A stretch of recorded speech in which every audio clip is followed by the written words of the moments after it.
I guess I feel personally different than, the whole world in some ways. I mean, which I also feel. The whole world feels very strange, but I refuse to write off this whole year because I have a bundle of joy in my belly that is due to arrive very soon, and I want to stay optimistic for her, and I'm excited. I mean, it's been a roller coaster of emotions.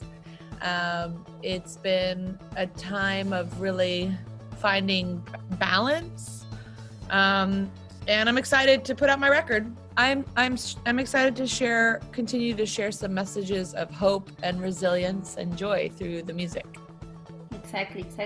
And tell me about your new album, Smile. How was the creative process? And tell me about the concept, like a clown with your red nose. So the music is really about, like I said, hopefulness and resilience and some redemption and finding my smile again, because in 2017 I felt like I lost it a little bit, and there was a shift in my life, and I was very depressed because of it, and I lost my sense of playfulness.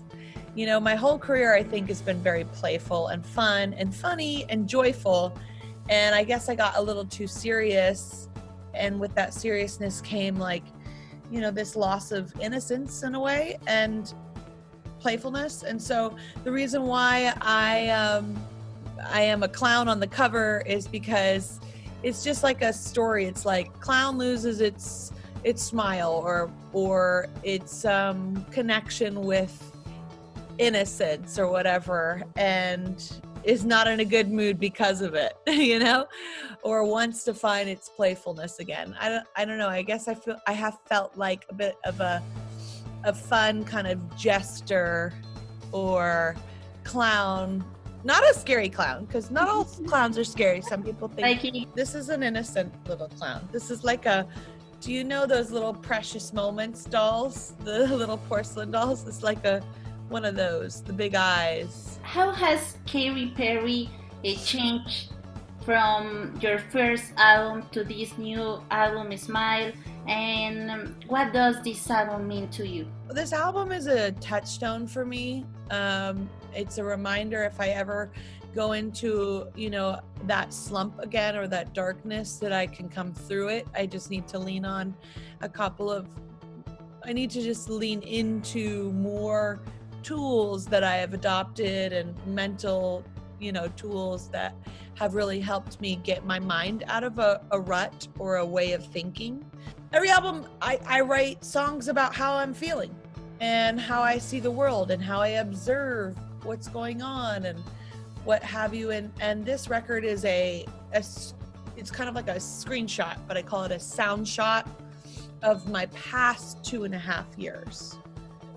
It's hopeful for the future, but I'm sure I'll make a whole nother record after I have my child and am inspired by this new connection and beauty. And this is like kind of a record that's talks about coming out of the darkness. Exactly. And in this difficult time for the world, what do you want to express or show? I guess I can only lead by example and talk about my own experience, and I guess maybe in some ways by sharing my difficulties and struggles and darkness, that people can go, oh, I'm not alone. I'm going through a challenging time as well. And, she can get through it. I can get through it. We can get through it. And we can talk about it and not have so much stigma around it. And I guess I just, I hope to inspire some energy of resilience in the listener.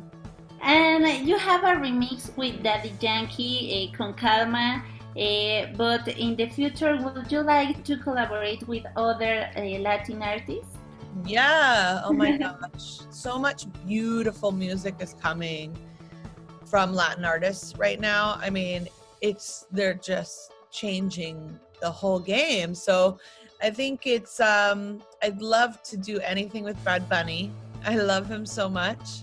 And I love to do anything with Rosalia. Exactly. I would just like to hang out with her for an extended period of time and not talk, but just look at her because she's just such a little baby angel. And for you, what were the biggest challenge of create this album? Thankfully I got to do most of the heavy lifting before the world changed, but I was putting the finishing touches on the album in March. So I created a makeshift studio with my brother-in-law, who's a producer, and I did. I finished vocals on this song called "Only Love." And then I went to do kind of the mixing and mastering of a record, which is literally like frosting a cake, you know, sound wise. And I would do it from my car parked outside of the beach. Okay. And I would just be there and go like, this is my office for the next 4 hours. Bring a couple of snacks, listen to some songs, make sure they all sound good. Mm-hmm. And I did that for a few weeks. So I think, you know, the most challenging part, but fun for me, because I always love an adventure and a challenge, is figuring out how to stay interesting and exciting while doing everything from home.